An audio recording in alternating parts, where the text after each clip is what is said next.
السلام علیکم ورحمۃ اللہ وبرکاتہ۔ مجھے اچھی طرح سے احساس ہے کہ میں آپ کے اور کھانے کے درمیان ہوں گا، لہذا کچھ دیر آپ میری طرف رخ کر لیں۔ جنہوں نے کرسیوں کی وجہ سے بھی ادھر رخ کیا ہوا ہے، اگر کوشش کریں تو ادھر کو رخ موڑیں ذرا۔ کھانے سے پہلے انشاءاللہ 5 منٹ کا وقفہ کروا کے آپ کی کرسیاں سیدھی کروا لیں گے۔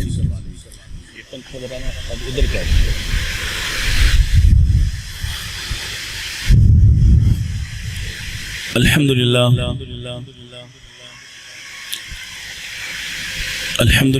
نحمده ونستعینه ونستغفره ونعوذ باللہ من شرور انفسنا ومن سیئات اعمالنا، من يهده الله فلا مضل له ولا هادي له، أشهد أن لا إله إلا الله وحده لا شريك له، وأشهد أن محمدا عبده ورسوله، أرسله الله بالحق بشيرا ونذيرا وداعيا إلى الله بإذنه وسراجا منيرا۔ اللهم صل على محمد وعلى آل محمد كما صليت على إبراهيم وعلى آل إبراهيم إنك حميد مجيد۔ اللهم بارك على محمد وعلى آل محمد كما باركت على إبراهيم وعلى آل إبراهيم إنك حميد مجيد۔ أعوذ بالله السميع العليم من الشيطان الرجيم، همزه ونفخه ونفثه، بسم الله الرحمن الرحيم۔ أم تريدون أن تسألوا رسولكم كما سئل موسى من قبل، ومن يتبدل الإيمان بالكفر فقد ضل سواء السبيل۔ عن ابی ذر رضی اللہ تعالی عنہ سألت النبی صلی اللہ علیہ وسلم عن قوله تعالی والشمس تجری لمستقر لها، قال علیہ الصلاۃ والسلام مستقرها تحت العرش۔ کیا تم چاہتے ہو کہ تم بھی اپنے رسول سے ایسے سوال جو اس سے پہلے موسیٰ علیہ السلام سے کیے گئے؟ اور جو شخص بھی ایمان کو کفر کے ساتھ تبدیل کرتا ہے بس یقینی طور پر وہ سیدھی راہ سے بھٹک جاتا ہے۔ سیدنا ابو ذر رضی اللہ تعالیٰ عنہ فرماتے ہیں، میں نے اللہ کے نبی صلی اللہ علیہ وسلم سے سوال کیا، اللہ کے اس قول کے متعلق جو قرآن مجید میں آیا ہے، والشمس تجری لمستقر لها، کہ سورج اپنے ٹھکانے کی طرف سفر کرتا ہے، تو جناب رسول اللہ صلی اللہ علیہ وسلم نے ارشاد فرمایا اس کا ٹھکانہ عرش کے نیچے ہے۔ حمد و ثنا کے بعد انتہائی اختصار سے بلا تمہید میں سب سے پہلے مبارکباد پیش کرتا ہوں قرآن اکیڈمی کے روح رواں جناب قاری قاسم صاحب کو، اور پھر ہمارے بھائی پروفیسر حافظ عامر رشید صاحب کو اور ان کے بیٹے کو، جن کو اللہ تعالیٰ نے یہ شرف، یہ اعزاز، یہ اکرام عطا فرمایا کہ اپنے ان مجاہدوں کی صف میں شامل فرمایا جن کے سینوں کو اللہ نے قرآن کے لیے منتخب کیا ہوتا ہے۔ قرآن مجید کے حوالے سے، اس کے اعجاز کے حوالے سے، حفظ کے اعزاز کے حوالے سے بات ہو چکی، اور نہایت خوشی ہے ایسی مثال قائم ہونے سے۔ ہم جیسے جتنے بھی ناکارہ و نکمے ہیں جو حالات کا رونا روتے ہیں اور قرآن مجید کو یاد نہیں کرتے یا یاد کیے ہوئے کو بھلا کر بیٹھے ہوئے ہیں، ان کے لیے ایک شاندار مثال ہے کہ ایک آدمی اپنی تمام تر ذمہ داریوں کو ادا کرتے کرتے ساتھ ہی ساتھ خود بھی قرآن یاد کر سکتا ہے۔ یہ ایسی شاندار کتاب ہے۔ اس پر بات ہو چکی۔ میں اس وقت کو اپنے لیے اور آپ کے لیے قیمتی بنانے کی خاطر ایک ہمارے عمومی رویے پر بات کرنا چاہتا ہوں۔ سوال، ہمیں کیا پوچھنا چاہیے، کس پوچھنے کا کون سا انداز، اور جاننا کس بارے میں چاہیے؟ کیونکہ آج آپ دیکھتے ہیں ہمارے سوالات بڑے مختلف قسم کے ہیں اور ان میں دین کہیں شامل نہیں ہوتا، دین کی تڑپ اور خواہش نہیں ہوتی، اس لیے کہ یہاں اساتذہ بھی تشریف فرما ہے اور یقیناً مجھ سے علم اور تقوی میں معتبر نام ڈاکٹر منیشا طیب صاحب، پروفیسر ڈاکٹر ارشد صاحب اور دیگر احباب موجود ہیں، بلکہ ان کی موجودگی میں مجھے حیرت ہو رہی ہے کہ آپ نے ایک نکمے آدمی کو لاہور سے بلا لیا ہے۔ تو یہ ماشاءاللہ علم کے سرچشمے ہیں، اللہ تعالیٰ ان کو سلامت رکھے۔ سوال کسی شخص کا تعارف ہوتا ہے، وہ آپ سے کیا پوچھتا ہے، وہ کیا جاننا چاہتا ہے، اس کے سوال کے اندر ہی اس کی پوری ذات کا تعارف ہوتا ہے۔ آج کا نوجوان مختلف قسم کے سوال لیے پھرتا ہے،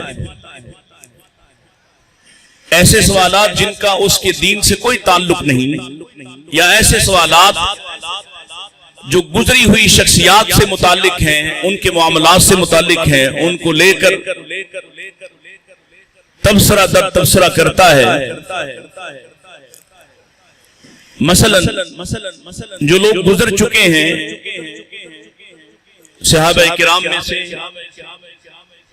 سابق ائمہ دین میں سے، ان کے بارے میں جاننے سے اور ان کے بارے سوال اٹھانے سے کہیں بہتر ہے کہ آدمی اپنے بارے میں جاننے کی کوشش کرے، اپنے دین کی فکر کرے۔ میں ایک مثال صرف عرض کر کے اس بات کو آگے بڑھاتا ہوں۔ سوشل میڈیا کا دور ہے، لوگ آپ کے سامنے آتے ہیں اور وہ ایسے زہریلے سوالات معاشرے میں پھیلاتے ہیں جن کا جواب لوگ ڈھونڈتے پھرتے ہیں اور پھر کبھی مطمئن نہیں ہوتے، اور جو یہ سوال اٹھاتے ہیں ان کا مقصد بھی کبھی لوگوں کو مطمئن کرنا نہیں ہے، بلکہ شک کا بیج ان کے دلوں میں بونا ہے۔ اس لیے کہ جہاں شک آئے گا دین کے بارے، دینی شخصیات کے بارے، اسلاف کے بارے، صحابہ کرام کے بارے، وہیں سے بے عملی کا سلسلہ شروع ہو جائے گا، دین بیداری کا سلسلہ شروع ہو جائے گا۔ اسی رویے کو اللہ تعالیٰ نے قرآن مجید میں ہدف تنقید بنایا ہے کہ کیا تم چاہتے ہو ام تریدون ان تسالوا رسولکم کما سئل موسیٰ من قبل، جیسے موسیٰ علیہ السلام سے وہ سوال کیا کرتے تھے تم بھی اپنے رسول سے ایسے ہی بے سروپا سوال کرنا چاہتے ہو، لایانی باتوں کے پیچھے پڑنا چاہتے ہو؟ علی و معاویہ کی جنگ کیوں ہوئی، کون حق پہ تھا کون حق پہ نہیں تھا، آپ سے کیا تعلق، آپ کا کیا لینا دینا ہے؟ ان کے جو بھی معاملات تھے گزر چکے، صدیاں بیت گئیں، وہ اپنی نیکیوں سمیت انشاءاللہ اللہ کے ہاں پیش ہو چکے۔ اب آپ صرف اپنا دین خراب کریں گے، ان کے بارے پھر سے نئے سوال اٹھا کر آپ کے دین کو کوئی فائدہ ہونے والا نہیں ہے۔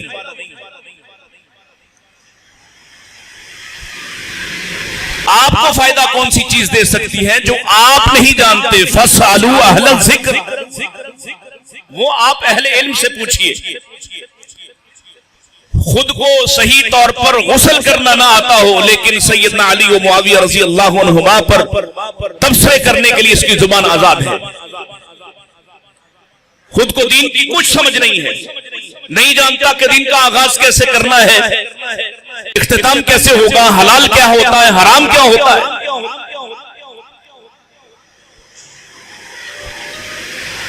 بنی اسرائیل کا طرز عمل ہے یہ،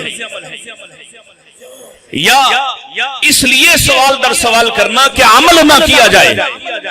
مثلاً آپ کو پتہ چل گیا نبی کریم علیہ السلام کی یہ حدیث ہے، یہ سنت ہے، یہ صحیح ہے، تو پھر عمل کرنے کی باری آتی ہے نا۔ عمل نہیں کرنا چاہتا، لہذا سوال در سوال داغتا چلا جاتا ہے۔ کسی عالم دین نے کہا ہاتھ یہاں باندھنے ہیں، ایسے ہاتھ اٹھانے ہیں، رفع الیدین کی یہ حدیث ہے۔ اب کیا چاہیے تھا؟ عمل کرتا، عمل نہیں کرنا چاہتا، لہذا کبھی اس کے پاس، کبھی اس کے پاس، کبھی یہ سوال، کبھی وہ سوال، اور آخر نہ ملے تو کہے گا مستقل بتائیے کیسے نبی پاک آخری عمر کی آخری نماز بھی ثابت کیجئے کہ آپ نے یوں پڑھی تھی، کیونکہ عمل نہیں کرنا چاہتا۔ یہی طرز عمل، ہو بہو یہی طرز عمل اللہ نے قرآن مجید میں ان کا ذکر کیا ہے۔ پہلا ہی پارہ ہے اور دوسری سورہ ہے، اس کا نام البقرہ ہے، معروف ہے، اور یہ واقعہ بھی کافی حد تک معروف ہوگا۔ جس گائے کا ذکر ہے اس واقعے کی وجہ سے، جس کی وجہ سے سورہ کا نام البقرہ ہے، ایک آدمی قتل ہوا ہے۔ بھئی یہ اگر چلنا پھرنا تھوڑی دیر اگر آپ محدود کر دیں مہربانی فرما کے، میں کوشش کروں گا کہ آدھے گھنٹے کے اندر اندر اپنی بات مکمل کر لوں، تو اس دوران آپ مہربانی فرمائیں کہ یہ جو چلنا پھرنا ہے یہ روک دیں۔ ایک آدمی قتل ہوا ہے اور مقتول کے ورثاء سیدنا موسیٰ علیہ السلام کے پاس آتے ہیں کہ ہمیں قاتل کا نام جاننا ہے، قاتل کون ہے، اللہ سے پوچھئے۔ موسیٰ علیہ السلام نے یقیناً وحی کے مطابق جواب دیا کہ جاؤ ایک گائے ذبح کرو، اس کے گوشت کا ٹکڑا اس کے جسم کے ساتھ لگاؤ، یہ اٹھ کر بتا دے گا۔ اب کتنی سیدھی سی بات ہے، کوئی سی گائے ذبح کرتے، اس کے جسم کا، اس کے گوشت کا ٹکڑا اس کے ساتھ لگاتے، وہ اٹھ کر بتا دیتا۔ لیکن چونکہ عمل نہیں کرنا چاہتے تو سوال در سوال شروع ہو گئے۔ وہ گائے کیسی ہے، اس کا رنگ کیسا ہے، عمر کیا ہے، اس کی کیفیت کیا ہے، سوالوں کے جواب ملتے جا رہے ہیں، پوچھتے جا رہے ہیں، ملتے جا رہے ہیں، حتیٰ کہ سوال ختم ہو گئے۔ اب کیا پوچھیں؟ تو کہتے ہیں الآن جئت بالحق، اب تو حق لے کر آیا، اب حق لے۔ حالانکہ موسیٰ علیہ السلام نے جو پہلی بات ہی کہی تھی وہ بھی وحی کے مطابق تھی اور وہ بھی حق تھا، چونکہ عمل نہیں کرنا چاہتے تھے اور آپ مجبور ہو گئے ہیں کہ کوئی سوال نہیں بچا ہے، تو کہتے ہیں اب تو حق لے کر آیا۔ نبی کریم علیہ السلام سے بھی بعض لوگوں نے خامخواہ کے سوال شروع کیے۔ اللہ کے نبی علیہ السلام نے منع فرمایا کہ مجھ سے ایسے سوال نہ کیا کرو۔ حتیٰ کہ ایک شخص نے برسر مجلس اس کی ماں کو کوئی تانا دیتا تھا، اس نے اصرار کر کے آپ سے پوچھ لیا کہ میرا باپ کون ہے، پھر آپ نے حقیقت بیان فرمائی کہ تیرا باپ تیری اب نسبت ہے، تیری ماں پر جو الزام ہے وہ درست ہے۔ اس پر حضرت عمر رضی اللہ عنہ دیگر کبار صحابہ نے رسول اللہ سے معذرت کی اور آئندہ ایسے سوالوں سے احتیاط شروع کی۔ وہ سوال جن کا آپ کی دنیا سے، آپ کی زندگی سے، آپ کے دین سے کوئی واسطہ ہی نہیں ہے، بتائیے نا کیا واسطہ ہے؟ نوجوان بیٹھے ہیں اور آج کل کے نوجوان کا ہیرو ہے ایک آدمی سوشل میڈیا پہ، کیا لینا دینا ان سوالوں کا؟ بتائیے آپ کے دین کو اس سے کیا فائدہ، الٹا نقصان کیا ہوتا ہے؟ یا آدمی جناب معاویہ رضی اللہ تعالیٰ عنہ کی طرف کھڑا ہو جاتا ہے اور حضرت علی کا دشمن ہو جاتا ہے، یا حضرت علی کی محبت میں معاویہ اور دیگر صحابہ کرام کا دشمن ہو جاتا ہے۔ آپ کا لینا دینا نہیں تھا. ابھی میرے بچے نے, ہمارے بیٹے نے یہاں پڑھی, آخری سبق پڑھا, تلک امۃ قد خلت لہا ما کسبت ولکم ما کسبتم. یہ امت ہے جو گزر کیا وہ ان کے ساتھ کیا, جو تم نے کیا ہے اس کا تم سے سوال ہوگا. اس کی فکر نہیں ہے, اس کی پرواہ نہیں ہے. اور جس طبقے کی ہم بات کرتے ہیں, جس کا نام لے لے کر ہماری آنکھیں نم ہوتی ہیں, پھر دیکھیے جب ان کو تربیت ملی, مزہ تو تب ہے کہ میرے چیخنے چنگھڑنے سے آج کے بعد یہ جو آپ احباب یہاں موجود ہیں, آج کے بعد آپ کا رویہ اس حوالے سے ٹھیک ہو جائے کہ ایک آیت اتری ہے, صرف ایک آیت, ام تریدون ان تسالوا رسولکم. کیا اسی طرح سے کرو گے جیسے تم سے پہلے قوم یہود کرتی تھی؟ اور ایک دفعہ اللہ کے نبی نے منع فرمایا کہ مجھ سے ایسے سوال نہ کیا کرو, اور ایک دفعہ اللہ کے رسول نے کسی اور موقع پہ فرمایا یہ سوالات تمہارے ذہن میں شیطان ڈالتا ہے, میں چل پڑو گے یہ چل تمہیں لے جائے گا, من خلق خلق قضا و قضا, تمہیں آخر کار لے جائے گا. یہ کرسی سے شروع کر کے تمہیں خالق تک پہنچا دے گا, اور آخر کار تم سے پوچھے گا اللہ کو کس نے بنایا ہے. بچ جاؤ اس عمل سے, رک جاؤ. نہیں رکو گے تمہارے سامنے لوگوں کا دین برباد ہوا. اور اس کے بعد جب پیارے رسول نے یہ بات ان کو سمجھا دی ہے, پھر ان کے سوالات کیا ہوئے ہیں. میں چند سوالات حدیث کی روشنی میں چند ایک سوالات آپ کے سامنے رکھتا ہوں کہ ان کی صورتحال ہی بدل گئی. وہ آج ہم آ کے علماء سے, خطباء سے, اپنے اساتذہ سے پوچھ رہے ہوتے ہیں کاروبار کیسے چلے گا جی, کوئی وظیفہ بتا دیں. میرے گھر میں سایہ دکھائی دیتا ہے, اس کا کوئی علاج بتا دیں. میری بیوی کو پتہ نہیں کون خوابوں میں دکھائی دیتا ہے. تم دین کی زندگی گزارو, نہ بیوی کو الٹے خواب آئیں گے, نہ تمہارا کاروبار خراب ہوگا. سب کچھ ٹھیک ہو جائے گا, تم ٹھیک ہو جاؤ پہلے. اور تم ٹھیک نہ ہوئے تو جتنے مرضی وظیفے کرتے چلے جاؤ, ٹھیک نہیں ہوگے, معاملہ ٹھیک سنبھلے گا نہیں. صحابہ دیکھیے کیسے سوالات کرتے ہیں. ڈاکٹر منشا صاحب یہاں بیٹھے ہیں. اس کے بعد یقین جانیے, اٹھائیے حدیث کی کتابوں کو, وہ پوچھتے کیا ہیں, ای الاعمال احب الی اللہ یا رسول اللہ کے رسول, اللہ کے نزدیک محبوب عمل کیا ہے. ای العمل افضل یا رسول اللہ, یا رسول اللہ اللہ کے ہاں سب سے افضل عمل کیا ہے. کبھی آپ یہ کہتے ہیں دلنی علی عمل اذا عملتہ دخلت الجنہ, اللہ کے پیارے حبیب مجھے کوئی ایسا عمل بتائیے جو میں کروں اور جنت میں داخل ہو جاؤں. کہیں آ کے کہتے ہیں یا رسول اللہ آسان سا عمل بتائیے جنت میں جانے کا. کوئی آ کے سوال کرتے ہیں من حق کو بھی حسن صحابتی, مجھ پر سب سے پہلا حق کس کا ہے, کس کی خدمت زیادہ کیا کروں. پوچھا کبھی آپ نے؟ اتنا مجمع بیٹھا ہے, اپنے آپ سے پوچھئے, ہاتھ نہیں اٹھانے, اپنے آپ سے پوچھئے کبھی آپ نے جا کے اپنے عالم سے, اپنے خطیب سے, اپنے وائز سے, اپنے استاد سے پوچھا جنت کیسے جائیں گے, جنت جانے کا راستہ کیا ہے. یہ صحابہ کے سوالات ہیں. کبھی آپ نے جاننے کی کوشش کی کہ افضل اعمال کیا ہے, محبوب عمل کیا ہے. قرآن پر ابھی قرآن کی بات ہو رہی ہے نا, قرآن ابھی ہمارا بچہ کہہ رہا تھا کہ ان کے پتہ نہیں کتابوں میں اور ہمارے سینوں میں ہے, تو میرا خیال کہانی بدل گئی. ادھر بھی اب صرف کتابوں میں ہے, اور اللہ کرے جو سینوں میں جمع کرتے ہو اس کا حق یہ ہے کہ پھر یہ تمہارے کردار میں نظر آتا ہو. یہ قرآن تم سے کیا چاہتا ہے تمہیں پتا ہو, اور کیسے پتا چلے گا. میں اگلی دعوت دیتا ہوں حافظ عامر رشید صاحب کو. اب آپ نے یاد کر لیا, اب اس کو سیکھیے. یہ چاہتا کیا ہے, آپ سے کیا چاہتا ہے, معاشرے سے کیا چاہتا ہے. اس کا ایک ایک جملہ, ایک ایک لفظ اس کا انسانیت کی معراج ہے, انسانیت کے لیے شفا ہے. قرآن پڑھتے ہوئے میں نے حدیث اپنے خطبہ میں آپ کے سامنے صحیح بخاری کی رکھی.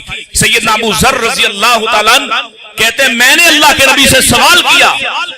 کیا سوال؟ کیونکہ قرآن پڑھتے ایک سوال پیدا ہوا.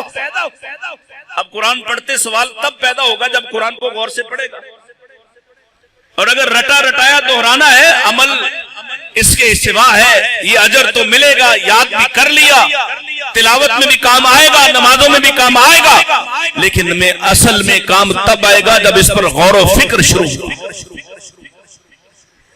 سوال پیدا ہوا، قرآن پڑھتے پڑھتے ابو ذر رضی اللہ تعالیٰ عنہ کے سامنے قرآن کی ایک آیت آ گئی ہے، وَالشَّمْسُ تَجْرِي لِمُسْتَقَرٍّ لَهَا، کہ سورج اپنا سفر جاری رکھے ہوئے ہے اپنے ٹھکانے کی طرف۔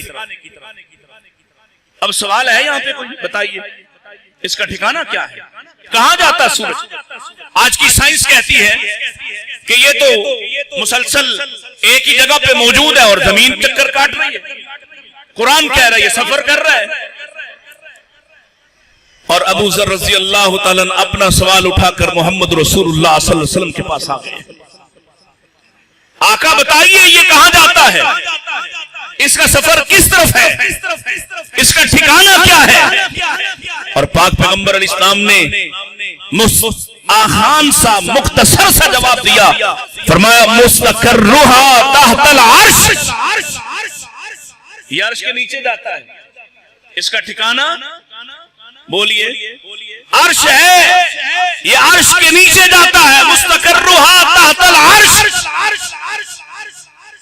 اور دوسری حدیث مزید وضاحت کر دیتی ہے کہ یہ روز جب غروب ہوتا ہے تو گویا اللہ کے سامنے سجدہ ریز ہوتا ہے، اللہ کے عرش کے سامنے سجدہ ریز ہوتا ہے، پھر سے طلوع ہونے کی اجازت مانگتا ہے، رب اس کے سجدے کو قبول کرنے کے بعد پھر سے مشرق سے طلوع ہونے کی اجازت دیتا ہے۔ جس روز اس کا سجدہ قبول نہ کیا گیا اس سے کہا جائے گا آج واپس اپنے اسی رستے پر پلٹ جا، آج مغرب سے طلوع ہو جا، کیونکہ اب تیرے سجدے کی اجازت نہیں رہی ہے۔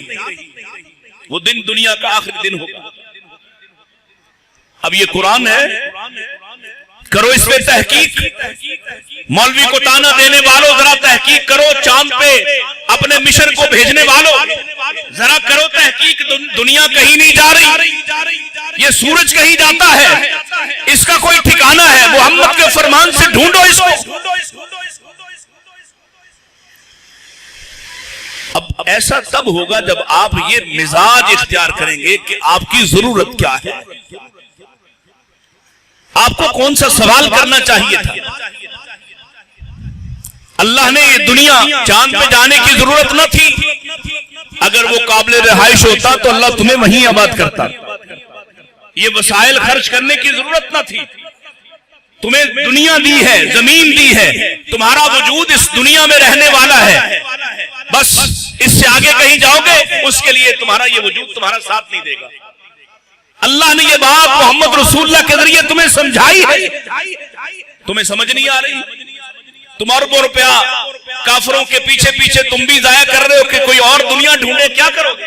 ہاں یہ ہو سکتا ہے تم سیٹلائٹ سسٹم ہے، نظام ہے، اوپر کی دنیا کو جیسے اس جعلی سسٹم نے قابو کیا ہوا ہے، اس کے خلاف اعلان جہاد کرتے ہوئے دنیا کے اوپر سے جو اس طرح کے نظام ہائی جہاز کو کنٹرول کرنے کے لیے اپنے وسائل خرچ کرتے، یہ ٹھیک تھا۔ اپنی بند عقل کو کھولو، اللہ قرآن مجید پڑھ رہے ہیں سیدنا ابو بکر رضی اللہ تعالی، اور ایک جملہ ان کے سامنے، ہمارے سامنے بھی آتا ہے قرآن، ہم بھی پڑھتے ہیں، جملہ پڑھا ہے من یعمل سوءا یجز بہ، آدمی جو بھی غلطی کرتا ہے، کوتاہی کرتا ہے، گناہ کرتا ہے، اس کا بدلہ چکانا پڑے گا، سزا ملے گی۔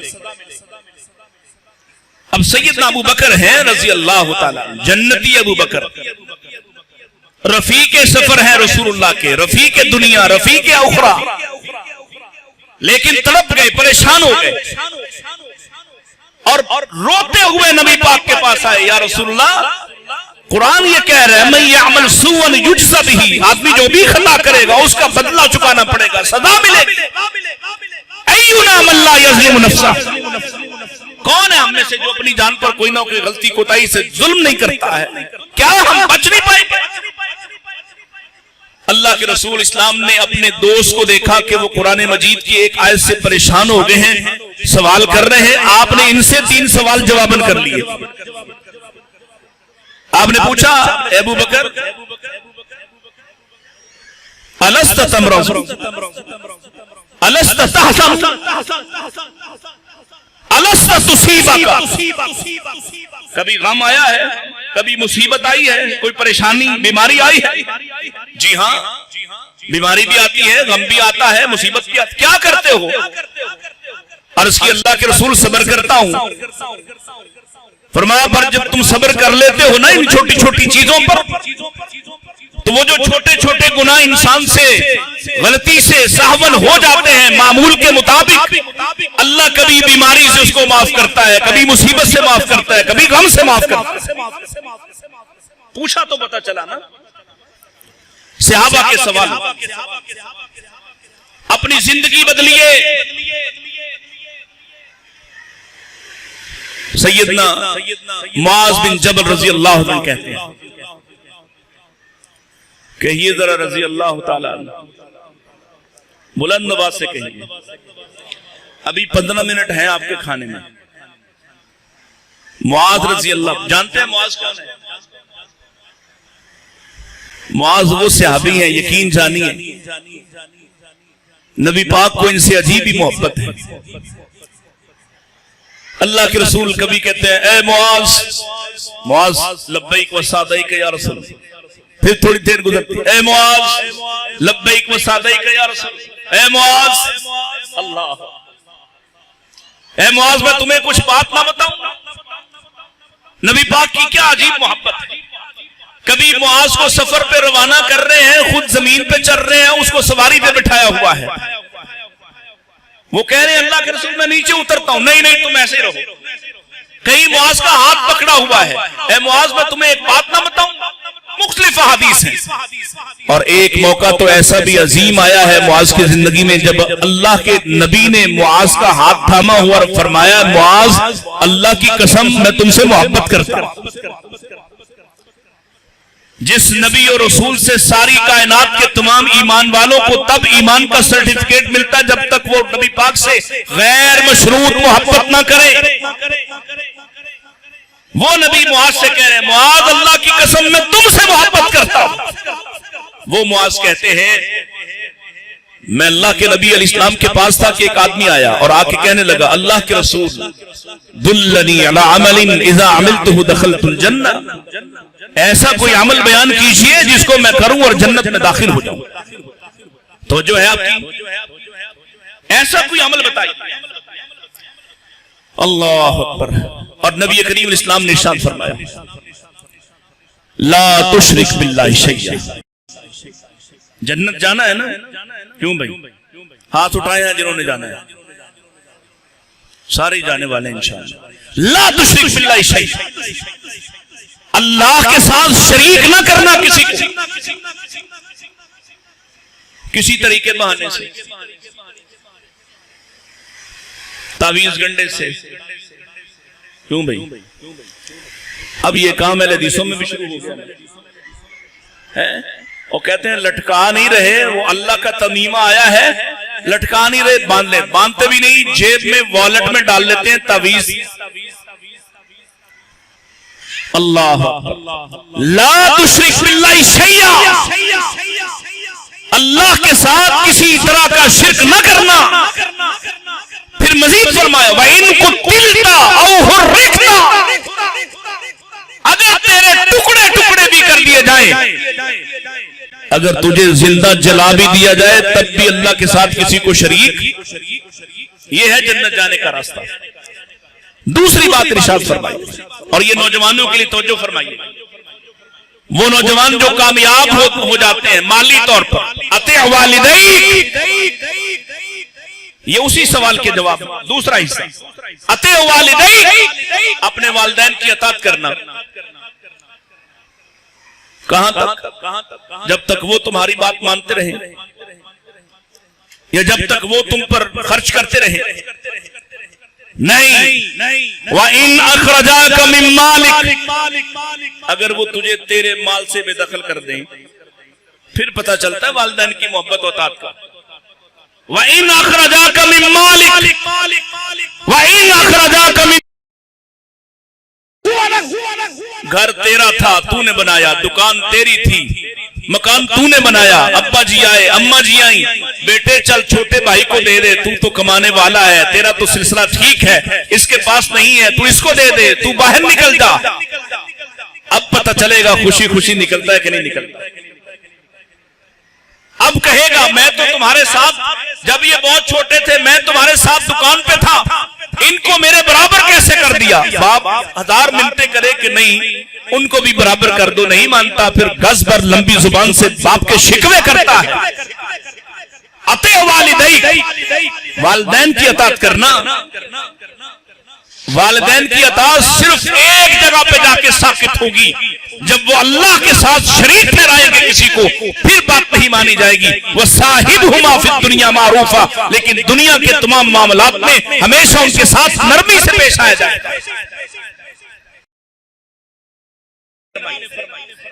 فرمایا وَلَا تَتْرُكِ الصَّلَاةَ مُتَعَمِّدًا، اور جان بوجھ کے نماز نہ چھوڑنا.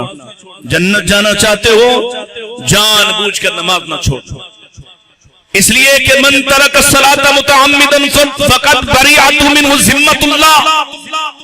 جو آدمی جان بوجھ کے نماز چھوڑتا ہے اللہ اپنا ذمہ اس سے اٹھا لیتا ہے. یہ ہے جنت جانے کا راستہ. اور کبھی آپ کے دل میں یہ بھی سوال پیدا ہوا ہو، وقت کم ہے اور میں آخری سوال پہ آ جاتا ہوں، تفصیل طلب نہیں ہے. میں ہاتھ نہیں اٹھواتا، اپنے آپ سے پوچھئے کہ کبھی آپ نے رات کی کسی تنہائی میں ہڑبڑا کے آپ اٹھ بیٹھے ہو، پریشان ہو کے آپ کو اچانک جیسے دکان کا خیال آتا ہے، جیسے اپنے نقصان کا خیال آتا ہے، کیسے ذہن میں آ جائے نا کہ دکان کو تالا نہیں لگایا ہوا شاید، تو جب تک تسلی نہیں کرتا نیند نہیں آتی. کبھی جاگے ہیں رات کو، کبھی دن کو، پریشان ہوئے ہوں کہ یار اللہ کے نبی علیہ السلام کی اگر سفارش نہ مل سکی تو میرے اعمال کس درجے کے ہیں کہ میں جنت میں چلا جاؤں. کیوں بھائی پوچھئے اپنے آپ. اور آج یہاں سے جانے کے بعد کم سے کم اس سوال کو ضرور یاد رکھ لینا کہ اپنے آپ سے سوال کیجئے گا کیا میرے پاس کوئی ایک عمل بھی ایسا ہے جس کو میں تنہائی میں یاد کروں کہ یہ ایک عمل میں نے اللہ کی رضا کی خاطر کیا ہے، اس پر میں نے لوگوں کی داد و تحسین واہ واہ نہیں سمیٹی، اس پر میں نے لوگوں سے نعرے نہیں لگوا لیے، یہ لوگوں کے سامنے نہیں ہے، صرف اللہ. اور اس عمل پر یقیناً اللہ کے نبی میری سفارش کر دیں گے. اور اگر کوئی ایک عمل بھی نہیں تو پھر اپنے بارے فکر مند ہو جائیے، فکر مند ہو جائیے. صحابہ تو پوچھ رہے ہیں، صحابی نے پوچھا یا رسول اللہ وہ کون خوش نصیب ہیں جو آپ کی سفارش کا حق پائیں گے؟ من اسعد الناس بشفاعتک یا رسول اللہ، وہ کون خوش نصیب ہیں؟ اور نبی پاک وضاحت کر چکے، جواب دے چکے، اسعد الناس بشفاعتی من قال لا الہ الا اللہ خالصا من قلب، جنہوں نے اخلاص دل سے سچے دل سے توحید کی گواہی دی ہو، گواہی دی ہو، پہرا دیا ہوگا، اللہ کی توحید کی آزمائشوں میں پورے اترے ہوئے، مصیبت آئے تو واویلا نہ کیا ہو، تنگی اللہ کی رضا پر ہمیشہ راضی رہنے والے. توحید صرف زبان سے ہے کہ زبان سے آپ لا الہ الا اللہ کے ورد کرتے رہو. توحید آپ کے ایک ایک عمل کو ہر روز آزماتی ہے. مجھے بتائیے نا، جب ابھی یہاں سے باہر نکل کے مؤذن کہہ رہا ہوگا اللہ اکبر اللہ اکبر، یہ آزمائش ہے، توحید ہے یا نہیں ہے؟ یہ توحید کی آزمائش ہے. اللہ بڑا دکان سے، کاروبار سے، تمہاری مصروفیات مشغولیات سے. اب کون کون اس پہرے داری پہ پورا اترتا ہے؟ کون اس آواز پہ لبیک کہتا ہے؟ یہ ایک زاویہ ہے سمجھنے کا. اللہ اکبر. تو میں جو سوال سنانے لگا تھا کہ ہمیں تو پرواہ نہیں، یا ہم کبھی جاگے نہیں، ہم کبھی پریشان نہیں ہوئے، کبھی بے ساختہ ہم روئے نہیں اس بات پر کہ ہمارے پلے کیا ہے، اور ہم پھر بھی یہ سوچتے ہیں اتنا بڑا حق کیسے حاصل کر لیں گے، اور اگر وہ حق نہ ملے تو میرے اعمال کس درجے کے ہیں. وہاں تو نبیوں کی بات سنتا ہوں، وہ ڈر رہے ہیں، ان پر فضا الحق پر طاری ہے، بے ہوشیاں طاری ہیں. میں کون ہوں؟ میرے لیے کیا دلیل اتری ہے؟ حضرت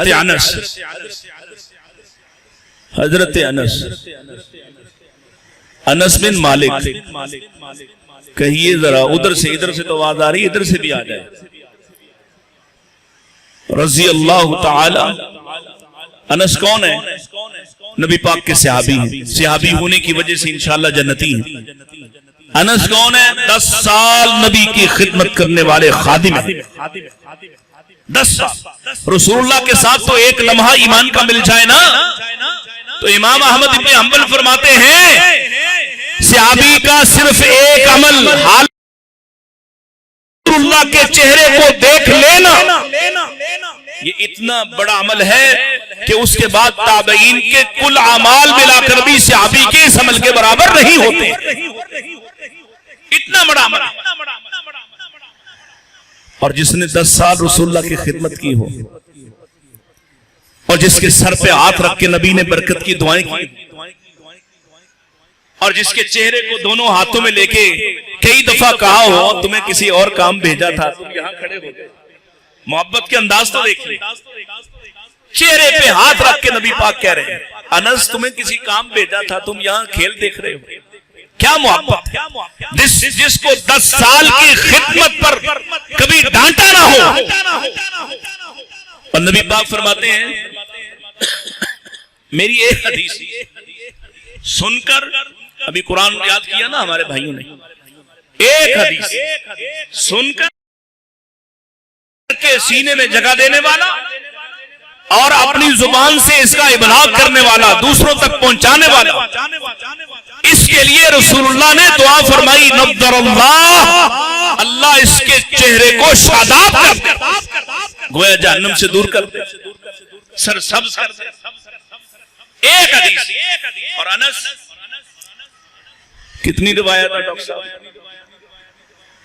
غالباً اگر میں غلطی پر نہیں تو 2200 روایات ہیں. 2200. اکیلے انس نے 2200 باتوں کو، نبی پاک کی صحیح ترین باتوں کو سینے میں جگہ دی ہے، زبان سے لوگوں کو سنا کر گئے. جس نے 2200 باتیں رسول اللہ کی سنا دی، اس کا تو مقام اور مرتبہ کیا ہی کہنا. جو رسول اللہ کے ساتھ جہاد میں شریک، رسول اللہ کے ساتھ حج میں شریک، رسول اللہ کے ساتھ نمازوں میں شریک، صدقے واری جانے، رسول اللہ کی حرمت کے نعرے لگانے والوں کا توجہ کرو. اتنا محترم صحابی ہے، لیکن اس کا سوال کیا؟ یہ ساری تمہید میں نے تمہاری توجہ حاصل کرنے کے لیے کی ہے، تاکہ تمہیں سمجھ آئے کہ میں کیا کہنے والا ہوں. سوال کیا ہے؟ وہ صحابی جس کے بارے میں ہم وہ رضی اللہ عنہم ورضوا عنہ کا حصہ ہے، حزب اللہ کا حصہ ہے، فائزون کا حصہ ہے، راشدون کا حصہ ہے، فضلا من اللہ و نعمہ کا حصہ ہے. وہ صحابی نبی پاک سے سوال کرتا ہے اللہ کے رسول کیا آپ میری سفارش کریں گے؟ کیا آپ میری سفارش کریں گے؟ فرمایا ہاں میں تمہاری سفارش کروں گا. اب کافی تھا، لیکن صحابہ پر اللہ اپنی کروڑوں اربوں خربوں رحمتوں کو نازل فرمائے، جنہوں نے دین کی پرتوں کو کھول کھول کر رسول سے جانا ہے. عرض کرتے ہیں اللہ تلاش کہاں کر، سفارش کروانی ہے تو میں کہاں ملوں آپ سے؟ طویل حدیث ہے، میں صرف اس کو اختصار سے ختم کر دیتا، پھر کبھی انشاءاللہ ملاقات ہوئی تو اس کی تفصیل عرض کریں گے. فرمایا اول ما تطلبنی عند الصراط، اے انس سب سے پہلے میں پل صراط پہ ہوں گا. پل صراط پہ ضرورت پڑنی ہے نا سفارش کی، کیوں بھائی پڑنی ہے نا ضرورت. یہاں نادرا آفس جانا ہو تو سفارشی پہلے ڈھونڈتے ہو، تھانے کچہری جانا ہو تو سفارشی پہلے ڈھونڈتے ہو، اور پل صراط کبھی تصور کیا اس کا کہ وہاں حالات کیا ہونے والے ہیں؟ نبی کریم اسلام فرماتے ہیں لوگ گزرے، طویل حدیث ہے، لوگ گزریں گے، کوئی بجلی کی طرح، کوئی تیز بھاگنے والے کی طرح، کوئی گھڑ سوار کی طرح، کوئی تیز چلنے والے کی طرح، اور کچھ ایسے بھی ہوں گے جو چل رہے ہوں گے گر رہے ہوں گے، سنبھل رہے ہوں گے گر رہے ہوں گے، کچھ ایسے بھی ہوں گے جن کا ہاتھ پل پہ ہوگا اور پورا جسم نیچے لٹک رہا ہوگا، جن کا پاؤں اوپر لٹکا ہے اور پورا جسم نیچے لٹکا ہوا ہے۔ یہ وہ موقع اور وقت ہوگا کہ اس پار رسول پاک صلی اللہ علیہ وسلم یہ کہتے ہوئے دکھائی دے رہے ہوں گے رب سلم رب سلم، اللہ اس کو سلامتی دے دے سلامتی دے دے، لیکن یہ اس کے لیے ہوگا جو غدار نہیں ہوگا۔ گناہگار ہونا اور بات، غدار نہیں ہوگا۔ تو فرمایا اول ما تطلبنی انت الصراط، مجھے سب سے پہلے صراط پہ تلاش کر، کافی تھا۔ لیکن انس کی احتیاطیں دیکھیے، یا رسول اللہ یہاں نہ ملے تو پھر کہاں جاؤں؟ فرمایا ثم تطلبنی عند المیزان، پھر میزان پہ آنا، اعمال گنے جائیں گے، تولے بھی جائیں گے، وہاں آ جانا۔ تفصیل ہے، آگے بڑھیے۔ پھر کہتے ہیں اللہ کے رسول یہاں بھی بڑا ازدحام ہوگا، بڑے لوگ ہوں گے، جانے آپ تک رسائی ہوتی نہیں ہوتی، کوئی اور جگہ بتائیے جہاں آپ کو ڈھونڈنا اور آسان ہو جائے۔ اللہ کے پاک حبیب فرماتے ہیں ثم تطلبنی عند الحوض، اے میرے انس پھر حوض پہ آ جانا، حوض پہ میری ہر امتی سے ملاقات ہونے والی ہے۔ مجھے بتائیے جب میری اور آپ کی نبی پاک سے ملاقات، حوض تک پہنچنے کے لیے بھی سفارشیں چاہیے، حوض تک پہنچنے کے لیے اعمال چاہیے، حوض تک جانے کے لیے عمل چاہیے۔ اگر وہاں چلے جائیں اور آپ کے سامنے کھڑے ہو کر بھی وہاں سے بھی کچھ لوگ واپس لوٹا دیے جائیں گے، اندازہ کیجئے اگر وہاں تک عمل اخلاص کے ساتھ اور سچی نیتوں کے ساتھ اور سنت کے طریقوں کے ساتھ پہنچا ہو، اور اللہ کے نبی پوچھ لیں تمہاری سفارش کیوں کروں، کوئی ایک عمل لے کے آئے ہو، اس پر اپنے آپ سے سوال کیجئے گا۔ اللہ مجھے اور آپ کو عمل کی توفیق عطا فرمائے۔ وآخر دعوانا ان الحمدللہ رب العالمین۔